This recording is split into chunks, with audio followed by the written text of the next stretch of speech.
So I'm Helen, I'm the CCO and founder at g.games, and I'd never worked in the gambling industry before I set up g.games, which sounds both naive and foolhardy, and in retrospect, I think it was. My background was in marketing and commercial, and I'd previously run my own agency, as well as working for various big firms like Unilever, Boots. So gambling was a completely new industry to me. And my two co-founders and myself had an idea that we were convinced was really exciting, and the obvious commercial model was gambling. So we had to build not only the company, bootstrapping the company, but we had to really build a relationship network where we had absolutely nothing in place. And I sometimes can't believe how brave or how stupid, whichever way you want to look at it, we were to try and do that.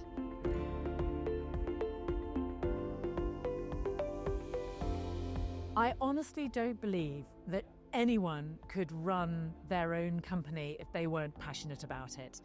It is such an enormous amount of work. It requires such dedication, and you have to take so many risks that how could you do that if it was something you didn't really care about? I'm driven by the creative endeavour of building a company.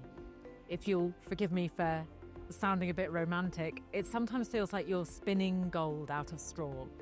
You start with nothing, just an idea, you bring together a team of people, and somehow out of that you manage to create a business that's worth millions, with 100 staff and with ever more ambitious ideas to scale further.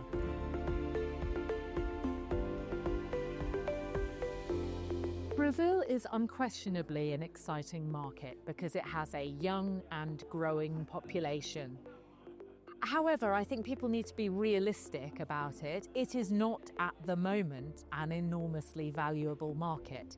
So I think some of the excitement is honestly a little bit overblown.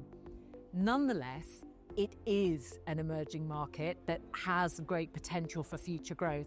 So I understand why people very much want to get into it now.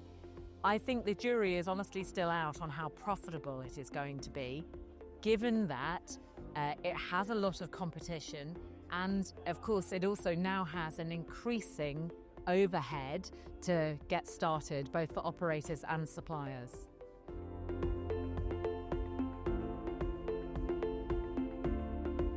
I think Brazil is going to go through a period of consolidation. A lot of the companies that have entered, I think, did so in an over-optimistic manner. Given the existing size of the market, given the enormous extent of the overhead to pay to get into it, I don't believe that all of those who have entered will be successful. So I think you're going to see some consolidation. As to when that will occur, the end of the year or next year, I'm not too sure. So I really don't know enough about UAE as a market. Again, you can see this is a wealthy area that's investing a great deal. I can see some of the attractions about it, but let's all be honest, do you have a market of players? And therefore, is it more going to be a hub for the gaming industry?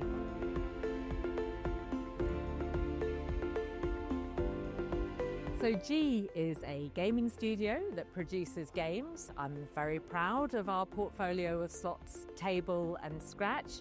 But the thing that we're working on, and we've been working on, heaven help us, for over 3 years now, is multiplayer slots.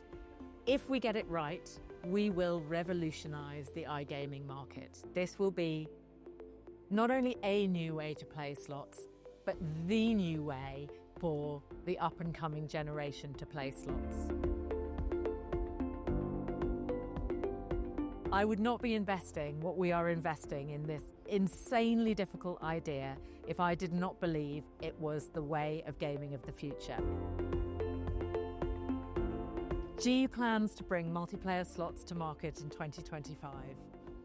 What bit of 2025? That's still up for discussion.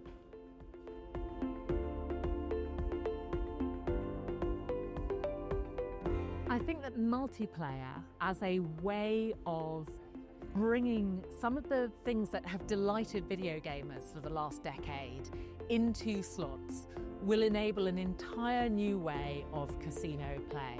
And it's not just going to be one idea. One idea will spark far more.